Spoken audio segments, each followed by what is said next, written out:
What's up? Welcome back to my channel. Don't mind this ghetto sheet on the window. This house, well, I think I told y'all in the last video I was moving, so this house did not come with any blinds, so I have to put curtains up. And I put curtains up like in the front part of the house but not in the back part of the house. But it just is what it is. I'm gonna get some curtains. I haven't found the ones that I want, so right now I just hung a sheet up on the window. Anyways, y'all in my business. I don't like that, so let's just move on. So anyways, today you guys are gonna come to work with me. I'm gonna explain a little bit what I do while I'm working. But first I'm going to straighten up, make my bed, shower. We already ate. It's 11:30. I have to be working by 12, so I'm kind of like on a crunch, but we're just gonna get it done. Before I get further into this video, don't forget to give it a huge thumbs up and also subscribe to my channel. Comment down below if you're a new subscriber so we can be friends, because I ain't got no friends, and y'all already knew that. So let's get into this video.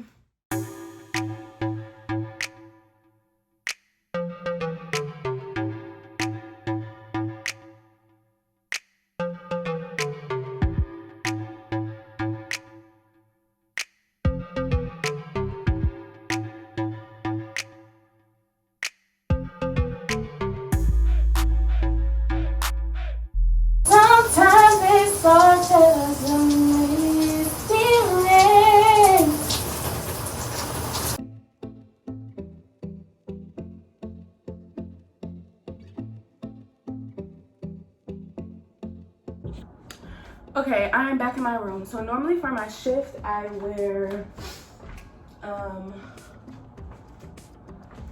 just have some leggings and a scrub top. I know, this is crazy, but I'll explain in a couple minutes.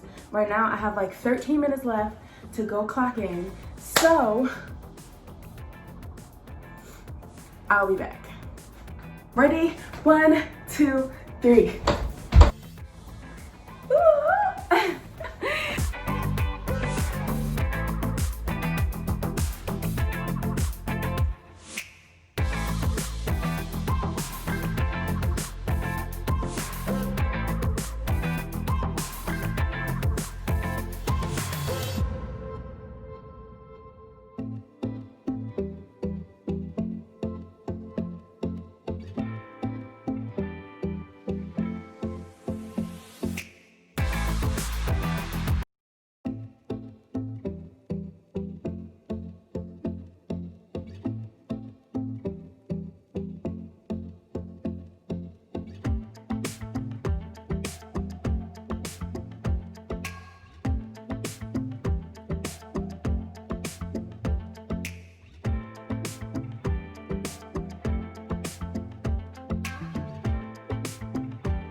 Let me see.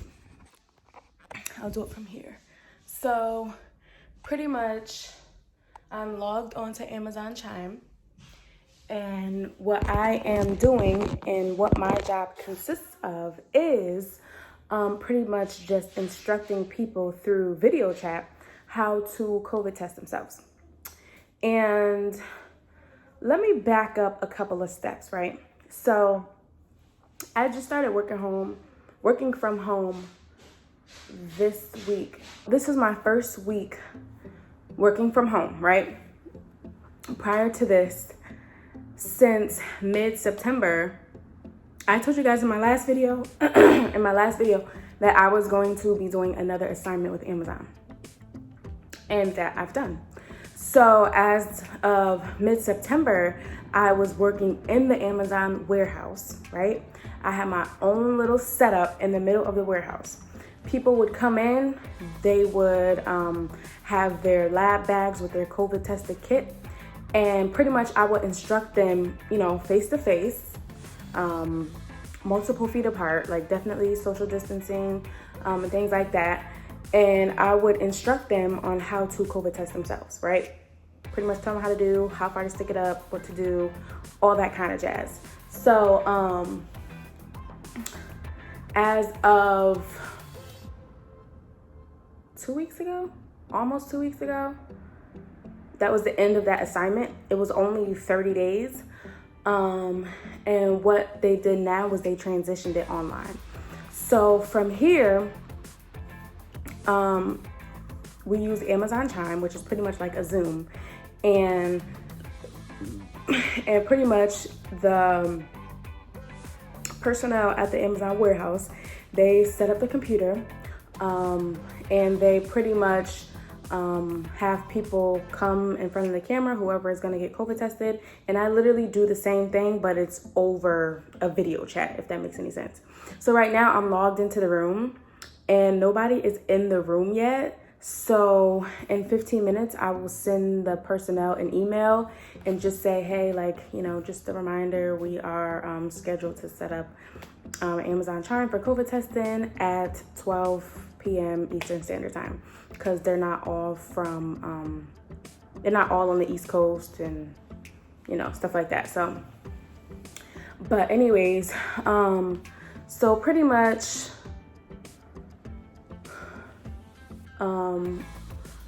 yeah, it is literally a piece of cake. I've gone through one whole shift. The shift could be as much as 1 hour. I mean, as little as 1 hour, 2 hours. There's 3-hour shifts. Today I'm doing a 5.5-hour shift, which is pretty much, so far, I'm thinking it's gonna be hell because nobody's here, which means that I have to literally stay logged in and literally monitor this computer the entire time, even if nobody shows up. So it's not the worst thing ever. And honestly, as a nurse, to be protecting yourself, if you have kids, live with older family, or whatever the case may be, to try to protect yourself and your family against this nasty virus, I mean, it's better to do what you can do to stay home, right? So I like the idea of working from home. It's been a blessing this week and I'm super excited.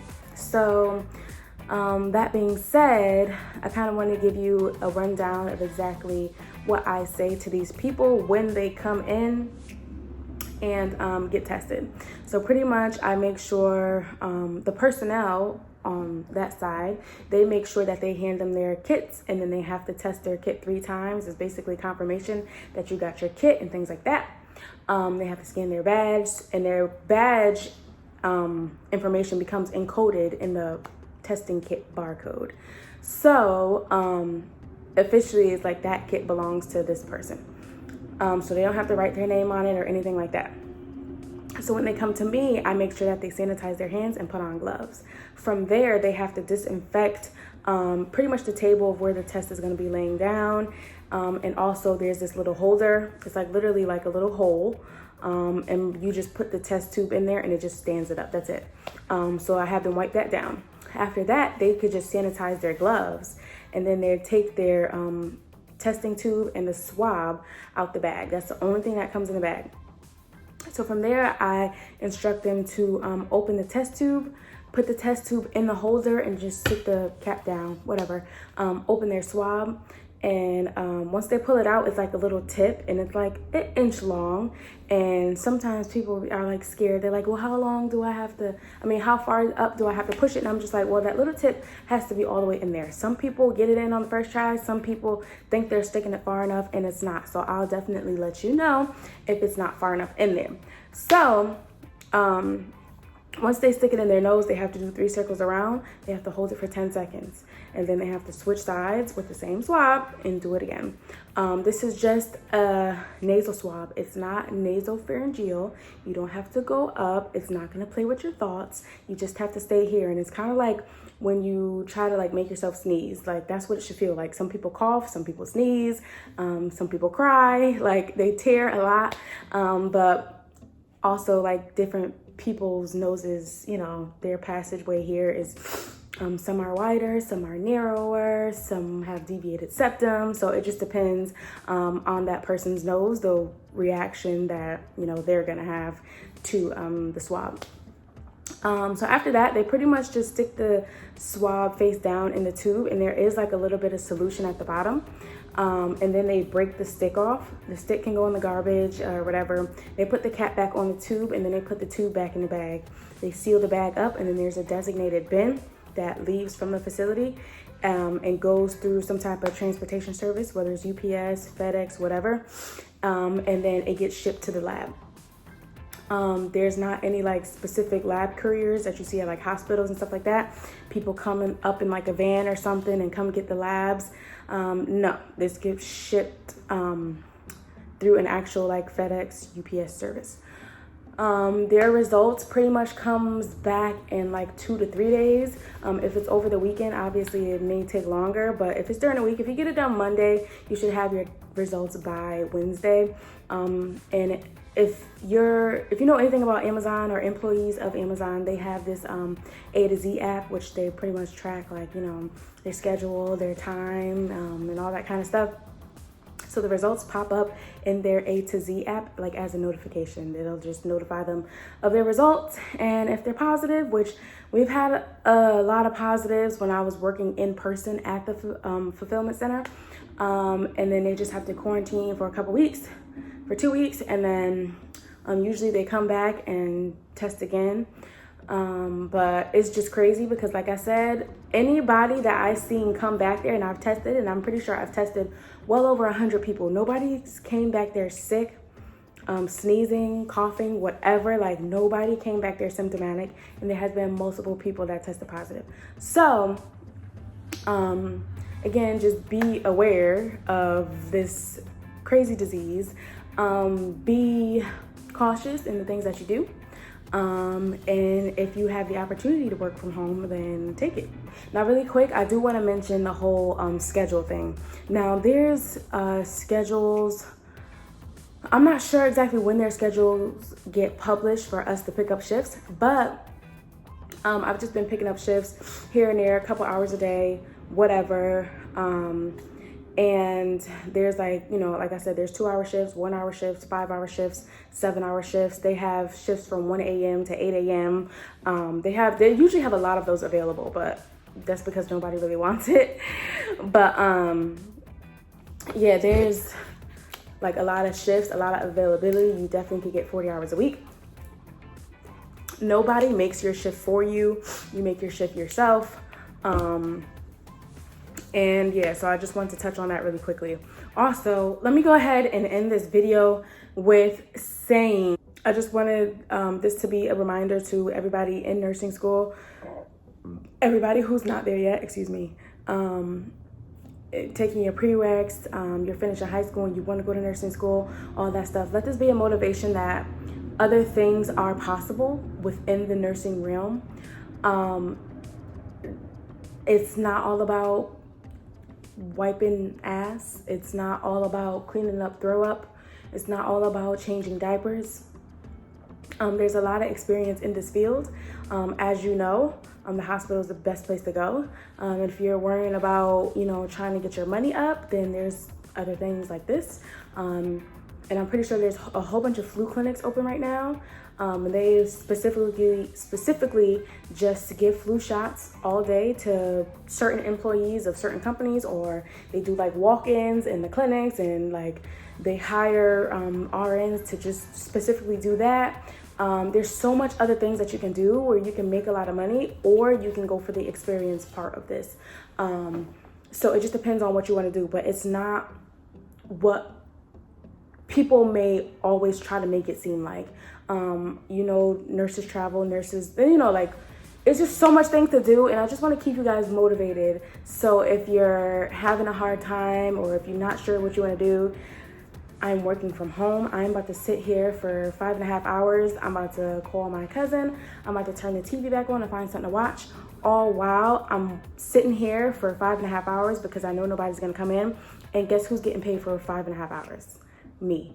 So it's a lot of stuff that you could be doing out here to make money as a nurse. So be encouraged. Let this, you know, motivate you to keep pushing, and also keep your faith in the Lord if you believe in God, and he'll work it out for you just like he worked it out for me. So I will see you guys in the next video. Don't forget to give it a huge thumbs up, and also subscribe to my channel and comment down below if you're a new subscriber so we can be friends, because I ain't got no friends and y'all already knew that. So